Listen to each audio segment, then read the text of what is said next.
So I figured I'd chime in with the music and spirituality. We're having we've got like this little phone text group. A few of the more pseudo-famous YouTubers and I. Is that actually a thing? And I brought up that I'm like the triangle player. Or maybe I was only talking to one person when I mentioned that. But music and spirituality.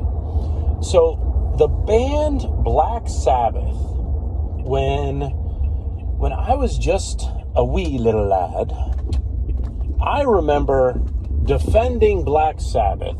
You know, growing up being a so-called Christian believer, I defended the band Black Sabbath, saying, no, they're not in league with the devil.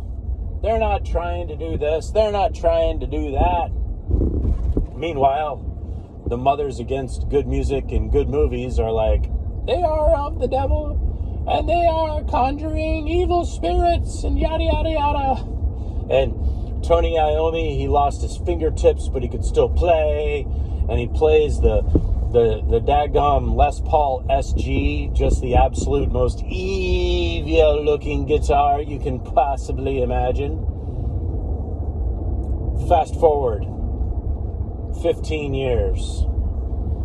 VH1 used to be a channel that played music and stuff about music, in case y'all don't know. VH1 had this series called Behind the Music. Lo and behold, who was on there? Doggone Black Sabbath.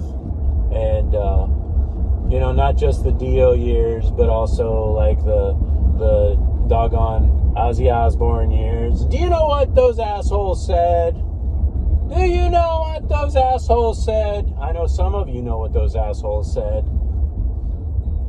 They said, oh yeah, we were trying to conjure the devil. We saw this thing, and in this book it said if you combine these 3 chords and play them backwards and play them this and play them that, that was what we were all about. So 2 ways about that. Either 1, they're being entertainers and they're just goofing off. Or 2, what the hell, man? There's this underground. It's not really like an underground. It's a semi-underground. It's a fairly ardent, God-believing group, and they've got this thing about how all these different musical artists had sold their soul to the devil, and they bring up Bob Dylan and a couple of others. Like the latest one is the Island Boys. Like they talk about the Island Boys. They got these two mulatto kids with crazy hairs, like waist deep in this hot tub, going, I'm an island boy, and I do island boy things. And then later on, like in an interview, he's like, I sold my soul to the devil in order for to be success. I don't know. They had literal interview footage of Bob Dylan saying, yeah, then I went down to the crossroads and I sold my soul. And all of his friends say that he was gone for a couple of months and he comes back and all of a sudden he can just play in this amazing way on the guitar, right? But then, if you take that Ralph Macchio movie, Crossroads, does Steve Vai in that movie not creep you the hell out? I'm just saying, man. In the end part, I'm gonna put a link to this in the description below. And Sned, I'm not gonna forget to do it this time. I'm gonna remember. Just so you don't think I'm crazy and stupid. Half of that's true. Take a look at the thing. Tell me what you think about Steve Vai.